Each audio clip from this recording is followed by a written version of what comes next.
Na continuação do desenvolvimento do ciclo de palestras sobre as questões éticas e a vida coletiva, que o Centro de Filosofia e Género da Sociedade Portuguesa de Filosofia tem vindo a desenvolver, também com o objetivo de trazer para dentro do debate filosófico o pensamento e as obras de mulheres filósofas, Maria Luísa Ribeiro Ferreira vai falar-nos hoje de outra grande filósofa espanhola, que é Vitória Camps.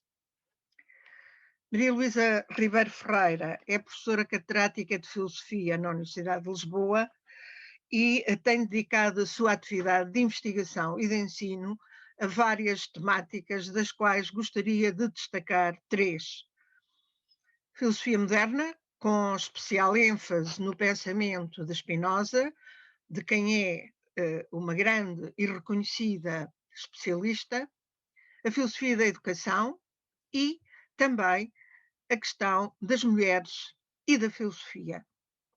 É dentro desta última temática que Maria Luísa Ribeiro Ferreira nos vai falar de Vitória Camps e vai falar-nos da autora do ponto de vista da temática de uma nova ética para o século XXI. E vou focar estes 6 tópicos. Claro que vai ser pouco aprofundado, cada um dos tópicos vai ser pouco aprofundado, não há possibilidade para o tempo que eu disponho, mas gostaria de falar desta filosofia enraizada, que é a filosofia da Victoria Camps, que é uma filosofia ligada ao mundo em que ela vive, uma filosofia feminista, e daí o tópico 2, conjugando verbos no feminino, uma filosofia que vai abordar temas fraturantes, um dos quais é a própria filosofia feminista, os vários tipos de feminismo, feminismos da igualdade, feminismos da diferença. Depois gostaria também de falar do modo como a Victoria Camps entende a ética do cuidado, e o último tópico tem a ver com algo que é muito importante para ela, que é educar para a cidadania, educar para as virtudes. Lembro algumas das obras da Victoria Camps. Em português nós temos algumas obras traduzidas: este Paradoxo do Individualismo, o Elogio da Dúvida, O Século das Mulheres. Eu pus esta obra dela, que não tem tradução portuguesa, de Portugal, é possível que no Brasil tenha, La Búsqueda da Felicidade, que eu acho que é uma obra muito interessante e que aconselho a que leiam. E vamos começar então pelo primeiro tópico da filosofia enraizada. E diz-nos Victoria Camps, nessa linha, que os valores se demonstram ou se verificam praticando-se. E eu, nesta orientação, lembro uma proposta de 2 filósofos que escreveram um livro em conjunto, que é o Gilles Deleuze e o Félix Guattari, neste livro Que é a Filosofia, que é um livro já com alguns anos, e em que eles afirmam: a filosofia é a disciplina que consiste em criar conceitos. E o filósofo é o amigo do conceito. E muitas vezes censura-se às filósofas feministas que, embora as suas teses tenham uma aparência de inovação, no fundo elas estão a pensar em clave feminina, em chave feminina, temas que já foram abordados pelos filósofos e que agora são sujeitos a um novo olhar. Ora, eu penso que este tipo de crítica é uma crítica e uma acusação que não colhe a Victoria Camps. Isto porque ela nos apresenta um mapa conceptual muito próprio, relacionado com problemas que diretamente a envolvem, que ela vive. E os problemas, eu elenquei aqui uma série de problemas que são fundamentais no seu pensamento, como, por exemplo, as ambivalências do individualismo. Por outro lado, a análise que ela faz das nossas crenças, até que ponto elas são fundamentadas, até que ponto são válidas. Por outro lado, embora ela seja uma democrata, ela não hesita em denunciar também possíveis efeitos perversos da democracia.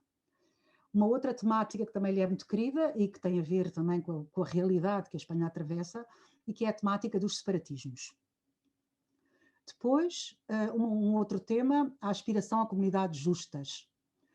e a justiça e o cuidado para ela são determinantes.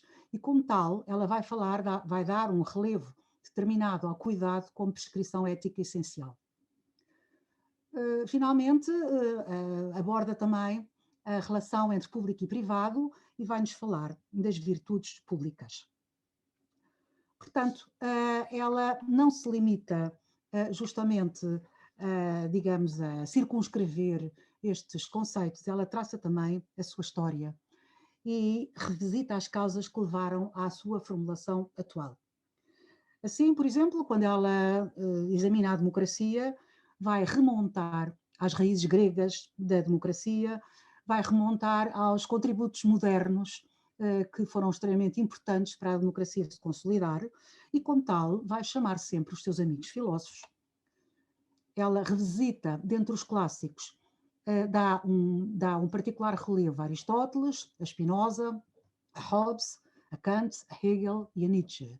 E aos contemporâneos, a Dworkin, a Peter Singer, a Hans Jonas, a Habermas, a Nozick, a Walzer, a Castells e a Rorty. E entra em diálogo com eles de um modo muito frontal e de um modo crítico.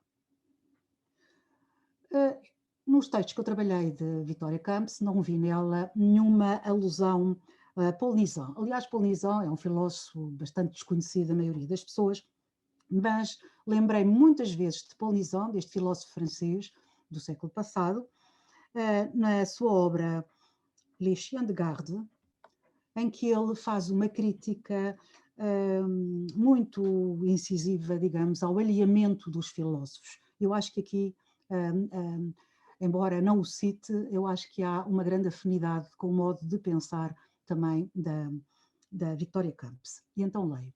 Os filósofos parecem ignorar como os homens são feitos.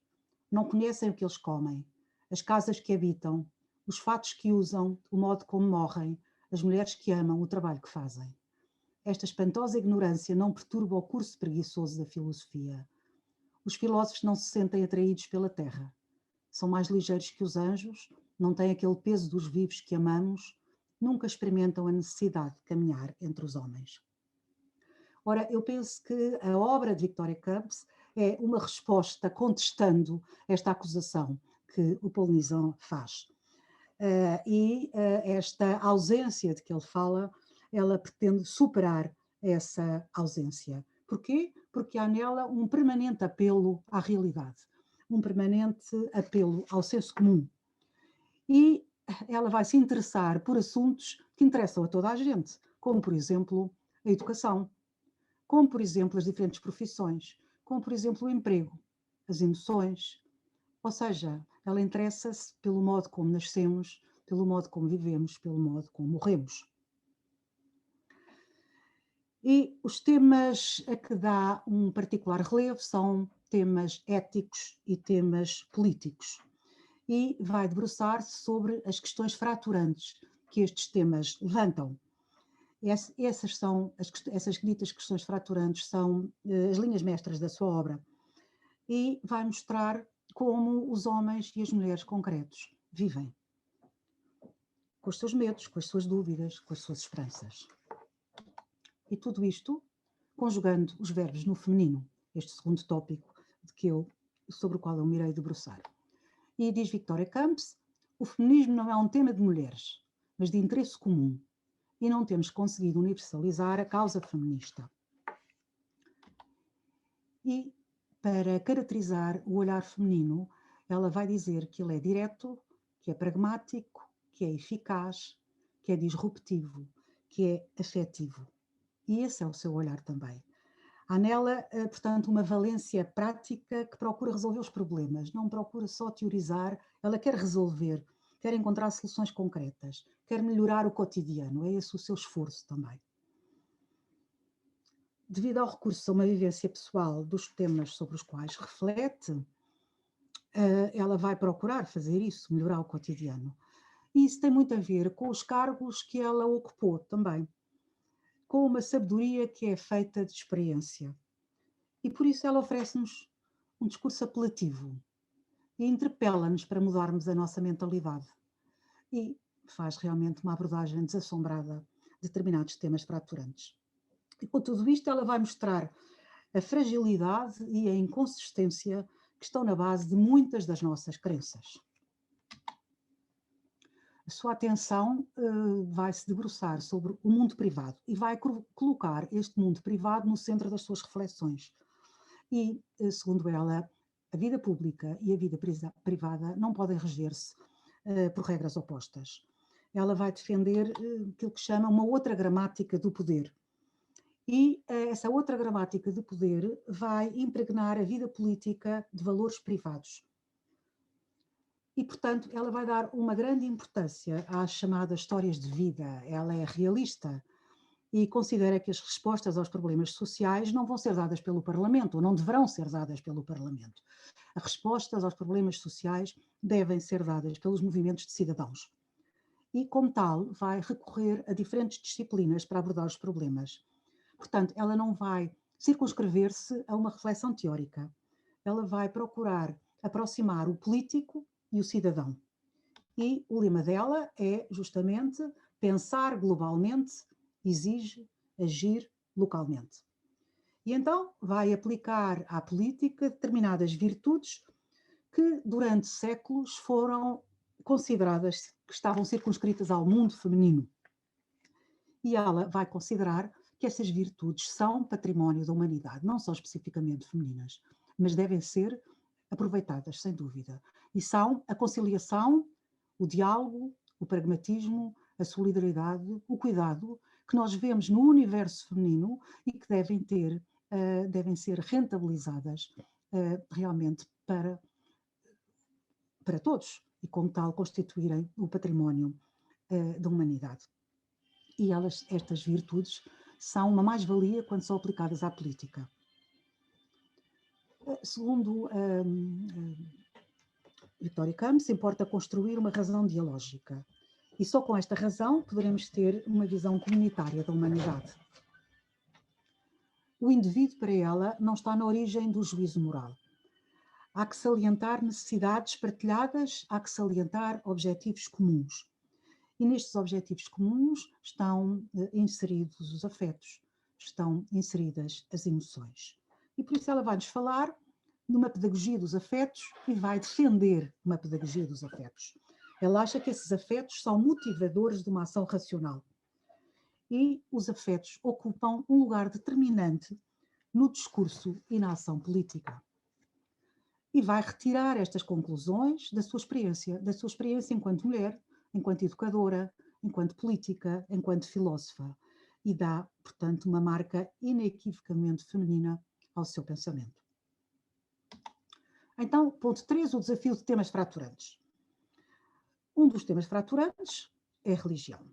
E Victoria Camps conta-nos que foi educada num contexto religioso católico anterior ao Vaticano II.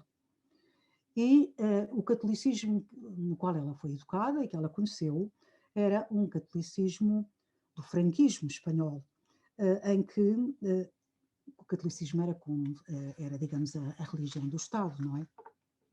E segundo ela, essa religião, tal como Franco a vivia, tal como uma grande maioria dos espanhóis também a viveu, essa religião e a Igreja Católica tornava a mulher invisível. E é muito interessante o diálogo que a Victoria Camps estabelece com uma outra filósofa, sua amiga, que é a Amália Valcárcel, neste livro de 2007 que se chama Hablemos de Dios. Tanto a Victoria Camps como a Amália Valcárcel tiveram cá em Portugal a convite do movimento Nós Somos Igreja e fizeram algumas conferências muito interessantes sobre a sua vivência do cristianismo nessa época franquista. Mais tarde, nos anos 60, ainda sob Franco, claro, mas a Victoria Camps, nos Estados Unidos, contactou com a chamada Teologia da Morte de Deus e escreveu também um livro sobre esta orientação. O livro é de 68 e chama-se Los Teólogos de la Muerte de Dios. E é uma das suas primeiras publicações. Ela teve bastante interesse por estes pensadores, mas teve também um olhar muito crítico sobre eles. Isto porquê? Porque ela achou que esta orientação aivava de um certo sensacionalismo que lhe desagradava. E, por outro lado, também estava muito próxima de determinadas filosofias pragmatistas e utilitaristas, ou seja, ela considerava que com estes teólogos tinha havido uma certa americanização do pensamento religioso. E critica-lhe, sobretudo, algumas ambiguidades. Critica-lhe, por exemplo, o facto de eles serem críticos da teologia, mas fazerem teologia. Bem, como disse, este diálogo com a Amália Valcárcel continua neste livro e elas assumem-se ambas como agnósticas, embora reconheçam as vantagens da religiosidade. Mas tanto uma como outra consideram que a transcendência é uma dimensão espiritual importante e, sobretudo, é algo que nos traz segurança. Isso é também determinante. Mas hoje, segundo elas, secularizamos, já não recorremos a Deus para fundamentar a política ou a moral e, por exemplo, em questões fraturantes, como são a eutanásia, ou a manipulação de embriões, ou o aborto, nós recorremos à argumentação ética para fundamentar as posições. Já não vamos recorrer propriamente à Igreja.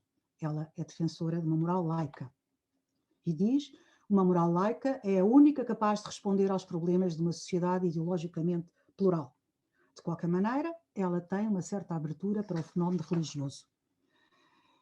E acha que este fenómeno religioso confere uma alternativa, é uma alternativa ao consumismo. É crítica, portanto, nós podemos dizer que ela é crítica da religião, mas que ela não desvaloriza a religião. Remete, sim, a religião para o campo do privado.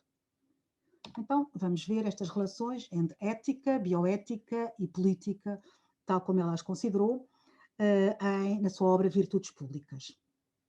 Nesta obra, ela vai realçar a necessidade de compatibilizar a liberdade com as obrigações individuais, sociais e políticas. E não se esquiva a analisar o caso das mulheres islâmicas. E acha que elas aceitam certas medidas discriminatórias porque se sentem protegidas. Para ela há injustiças e há injustiças que têm que ser denunciadas. Há valores mas no entanto ela acha que há valores que são transculturais e que, portanto, esses valores transculturais são inegociáveis. Por isso escreve: há certos comportamentos que são universalmente inumanos. Ela também é, digamos, de certo modo crítica, ou bastante crítica mesmo, quanto aos efeitos perversos de certas concepções socialistas e de certas concepções liberais. Ela defende intransigentemente a autonomia e considera que só a autonomia assegura a dignidade a que cada um tem direito. Defende uma moral pública como obrigação para todos, mas valoriza a justiça e a defesa dos oprimidos.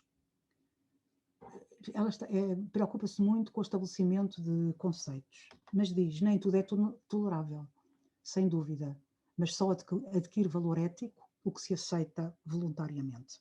E acha que a imposição nunca resulta. Para ela, a laicidade impõe-se nas escolhas éticas. Importa distinguir o que deve ser aceito para todos e aquilo que é do foro pessoal. Victoria Campos não vai pactuar com relativismos, mas procura a construção de consensos, como disse. No entanto, por vezes admite certas concessões, e uma das concessões que ela admite é realmente o caso do véu nas mulheres islâmicas. Ela não é redutoramente crítica, ela acha que é uma questão que está em aberto e que não pode ser julgada por uma mera proibição. Segundo ela, importa tomar consciência dos valores que nós defendemos, problematizando-os e questionando a sua pertinência. Um outro aspecto que o seu pensamento se dirige é a bioética. Ela dá realmente uma particular importância à bioética e vai nortear a bioética pelos princípios da beneficência, da justiça e da autonomia.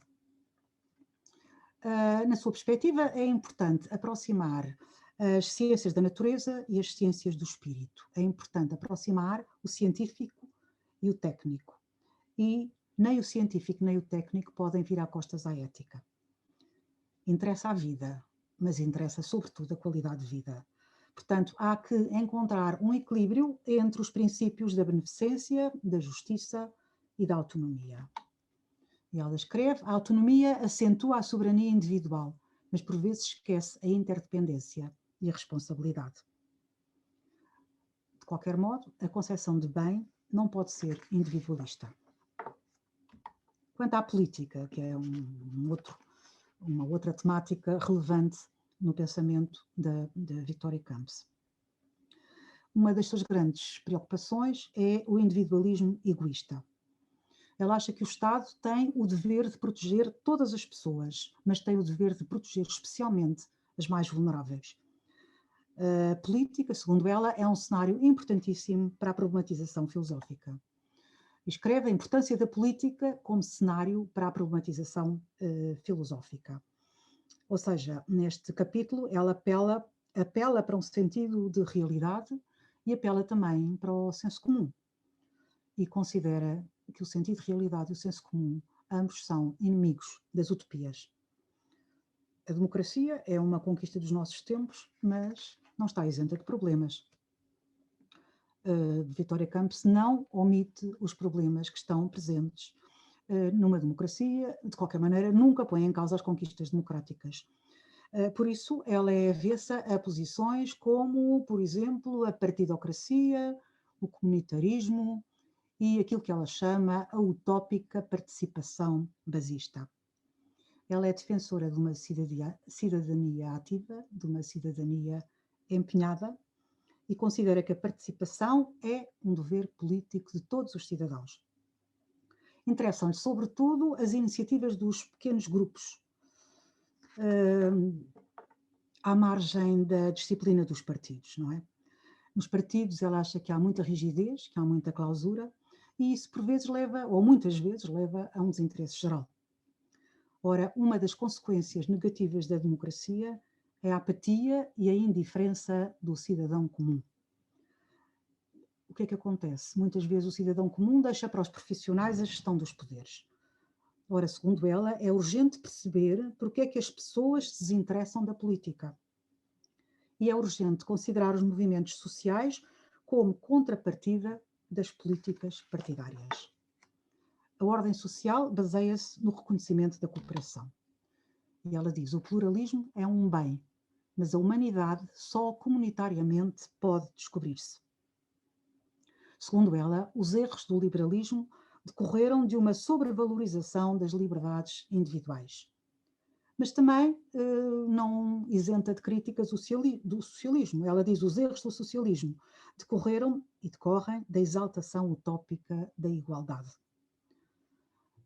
O modelo burguês que nós herdámos dos séculos XVII e XVIII não contribuiu para formar o cidadão, um cidadão que ela pretende que seja solidário, pretende que seja compassivo e preocupado com os problemas dos mais fracos. Segundo ela, as democracias liberais da atualidade são muito mais liberais do que democráticas. Segundo ela, o burguês deve transformar-se num cidadão dotado de consciência cívica, capaz de sentir os problemas alheios de todo o tipo de deserdados. Então, vamos ao seu feminismo. Sob esta bandeira do feminismo há muitas orientações, como sabemos, e também sabemos que algumas dessas orientações se degladiam entre si. Eu simplifico e lembro 3 grandes correntes feministas, que são, por exemplo, o feminismo da igualdade, os chamados feminismos da diferença e depois também o chamado feminismo pós-moderno, o feminismo da pós-modernidade, que é onde a Victoria Camps se vai situar. Do feminismo da igualdade, ela vai criticar a falácia universalista, ou seja, digamos, a tese que impõe a todos um mesmo modelo, e ela diz esse mesmo modelo que é imposto a todos é um modelo masculino, e é isso que ela critica. Do feminismo da diferença, por seu lado também, acha que ele recusa falar, acha que o feminismo da diferença fala das mulheres como se elas fossem um bloco homogéneo, e ela recusa essa perspectiva. E ela diz: há que ultrapassar uma identidade feminina não renunciando a ela. Há que acabar de vez com a expressão coisas de mulheres, mas simultaneamente há que valorizar uma cultura feminina. ela acha que, e estou de acordo, obviamente, as reivindicações das feministas atuais têm que ser diferentes das reivindicações das feministas do passado. E é crítica, por exemplo, a uma certa masculinização das mulheres, à maneira da Simone de Beauvoir, segundo ela diz. A tese dela vai mais na linha daquilo que ela chama uma feminização dos homens. O que é que isto quer dizer? Não se trata de efeminar os homens, mas sim de trazer para a esfera pública certas virtudes que tradicionalmente estavam ligadas às mulheres, mas que são extremamente importantes que sejam difundidas em toda a sociedade, como, por exemplo, a compaixão, a renúncia, a ternura, a abnegação, o cuidado, virtudes que todos deverão cultivar. Ou seja, há que aproveitar o que houve de socialmente positivo na vida das mulheres do passado e estendê-lo a todas e a todos no presente. E, segundo ela, a família é o lugar privilegiado para se estabelecerem relações personalizadas de ajuda e de cuidado. Mas a família não é exclusivamente composta por elementos femininos. Há que exigir dos homens a mesma atitude de compromisso, a mesma atitude de entrega. E as responsabilidades que devem ser partilhadas no seio da família dizem respeito tanto a homens como a mulheres. Por isso ela defende que há que romper a estrutura patriarcal das instituições e repensá-la a partir das necessidades de um cotidiano. Será ele, e não um modelo abstrato, que ditará as normas de funcionamento familiar. E é, portanto, o cotidiano que deve ditar as regras. Não devemos partir de abstrações. Hoje reconhecem-se formalmente os direitos das mulheres, mas é preciso mudar as mentalidades e é preciso agir em diferentes esferas. E uma dessas esferas em que é extremamente importante agir é a esfera do trabalho. O desemprego e o decréscimo do pleno emprego faz das mulheres as principais vítimas. Ora, impõe-se uma nova distribuição dos empregos. E o trabalho parcial não pode ser considerado um flagelo, é uma realidade. Agora, também não deverão ser as mulheres a pagar a fatura do trabalho parcial, não é? O part-time, segundo ela diz, não é um problema das mulheres.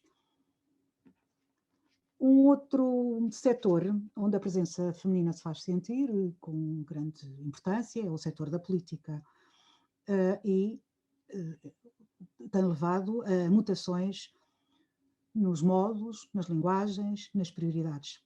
Como disse, constrói-se uma nova gramática do poder, como disse atrás, e com ela dá-se uma luta contra a arrogância, contra o formalismo, contra a burocracia.